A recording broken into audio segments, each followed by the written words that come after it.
Hi girls! So I'm cooking a coronation chicken pie today.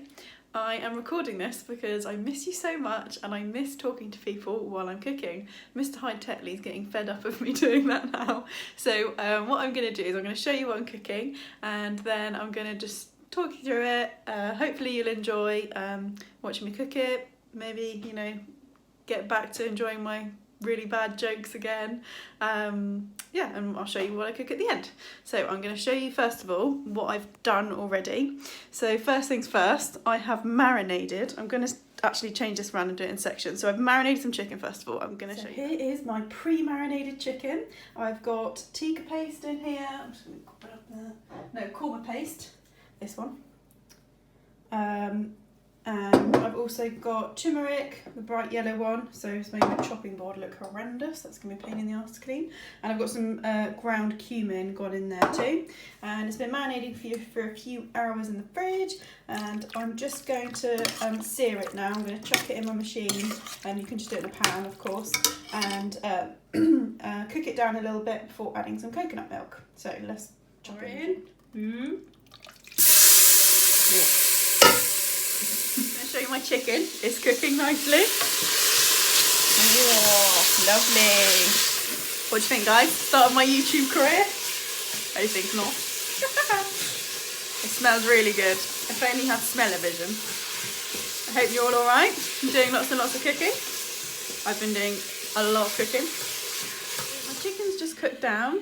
I'm going to add in my coconut milk now. If you are vegetarian, you don't have to use chicken. You could just use the same quantity, same weight of chicken, but use different vegetables. I probably wouldn't cook them before though, because otherwise they might go a little bit mushy in the pie. So just marinate all your veg and then chuck it in, pretend it's cooked, all right? What I'm going to do now is put my coconut milk in. So here you can see I have cooked my chicken. Okay, that was really bad because it steamed up. I'm going to put my coconut milk in. Here we go. Oh, lovely coconut milk. Yum. Can I put it in? Oh, lovely. And it's gone quiet now. You know how much I love that sound. And what I'm going to do is I'm going to leave. So this is like a pressure cooker machine. I've shown you some of it before. I've got one at school as well.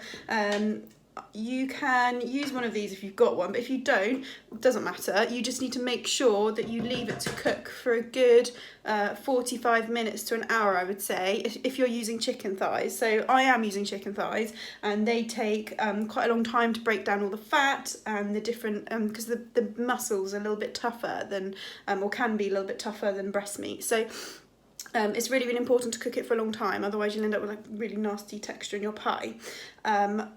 Once that's cooked down, we need to get it really, really cold. So that's why I'm cooking it now, because it's 3 o'clock, so I'll be ready in time for my dinner. So we're going to leave that to cook now, and I'll show you when it's ready. This is what it's looking like. Just wanted to show you.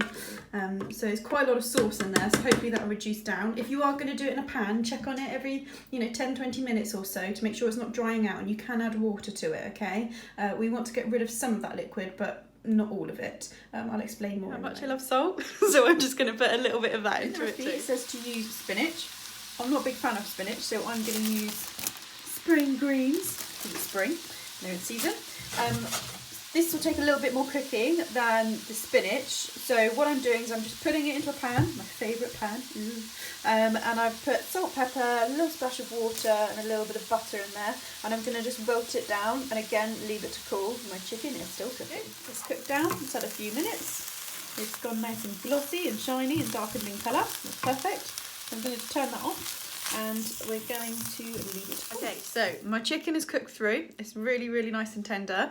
I am a bit disappointed though with this coconut milk. I'm never going to buy this one again. Rubbish. Because it's gone really, really runny. So what I'm going to do is I'm going to put it in a tray to cool it down. And then when it's cool, I'll see if it's still too runny. If it is, I'm going to thicken it with a bit of flour. Or I might just take some of the liquid off and use it as a gravy for at the end. So we'll check onto it after it's cooled. Tray of chicken. I've just done this, like I said, so it can cool down. This is the stage you want to get your chicken to, and this is what will happen after about 45 minutes. Is it just, you can just poke it and it just shreds apart. Those of you who are fans of pulled pork, you know what I mean. So that's what you want to get it to. So we're going to leave this now for, well, I don't know how long, till it gets cold. I'm going to put it by a window so it gets cooler quickly, and we'll come and have a look at it, and hopefully you can see what I mean by this runny sauce. By the time it's cooled, maybe we'll see what it's like, and I might just drain off some from the corner. Okay. So I'm looking at other things that we need to put into the Coronation chicken pie, and I have got here some dried mango, some sultana raisin things, and also I'm going to put in some sunflower seeds, and I guess you could also use pumpkin seeds or something like that. That's not actually in the recipe, but I thought it would be really nice for a little bit of texture. I'm actually quite enjoying this dried mango. Really nice. So I'm going to chop it up and bang it all in. Here it all is. What I'm going to do is I'm going to put this into here. I would record that on video, but I think I'd probably make a mess of it. I don't really like the look of this. It looks like some sort of vegan Instagram, you know, protester. So let's add some chicken. Okay, so I've mixed it all together. It tastes absolutely amazing. I won't eat on camera again, sorry about that. I've saved some of the liquid from the chicken because it was a bit too runny, so I want it to have a good texture. We cut it in half. I am going to make my short crust pastry now. I know it says rough puff, but I'm just going to do short crust. Yeah, I hope you are enjoying my video. So for my pastry, we are using half factor flour. So here I've got, I'll just do that again,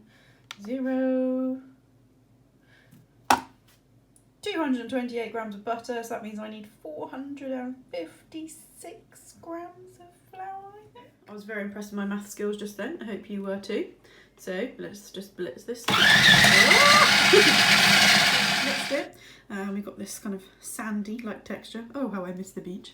What I'm going to do is I'm going to get some really, really cold water from the tap, add a couple of ice cubes. I'm going to add it in 1 tablespoon at a time. I'm not going to pour it in.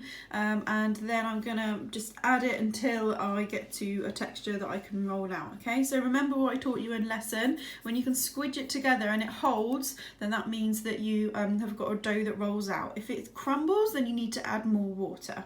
But I said I wasn't going to do puff pastry, I was going to stick to short crust.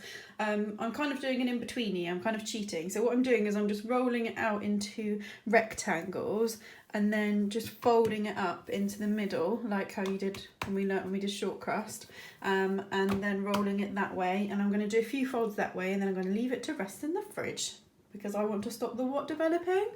That's where you will shout gluten in the lesson, okay? Hi girls, sorry I rolled it out without showing you before I did it. So I've rolled it out nice and thin, pound coin, and stuck a plate in the middle and then just run a knife around the outside, okay? This is a pithivier.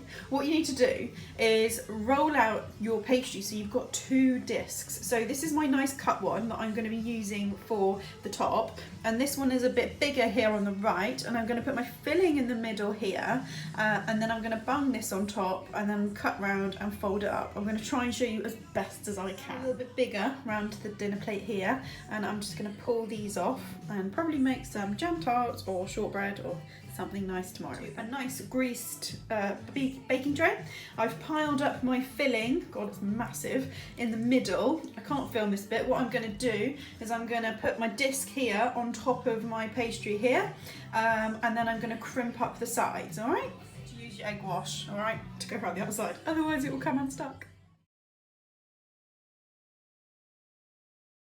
Ready? Cool. Right, so I'm just going round and I'm just twisting it in on itself with the egg wash, and then hopefully this will stay in place. I'm going to just grab a little knife, do a little cross in the middle and egg wash it. Miss Hyde-Tetley's filming this. You being a good filmer, Miss Hyde-Tetley? He's not talking. And then I'm going to bung it in the oven. There we go. Stop filming. Down in my lounge and gone, ooh, what's that in the back of my neck? Dipped my hair in the egg, didn't I? What am I like? Oh my god, here it is. It's looking good. I scored the top, put lots of egg on top, and I also did my my seedy almondy topping as well. So I'm going to wait for it to cool a little bit, and then I'm going to slice it up and serve it. Hi guys, so here is my Coronation chicken pithivier pie. It looks delicious. Can't wait to eat it for dinner. I just want to finish my video by saying thanks for watching. Subscribe to my channel, buy my merch. See you soon. Bye guys.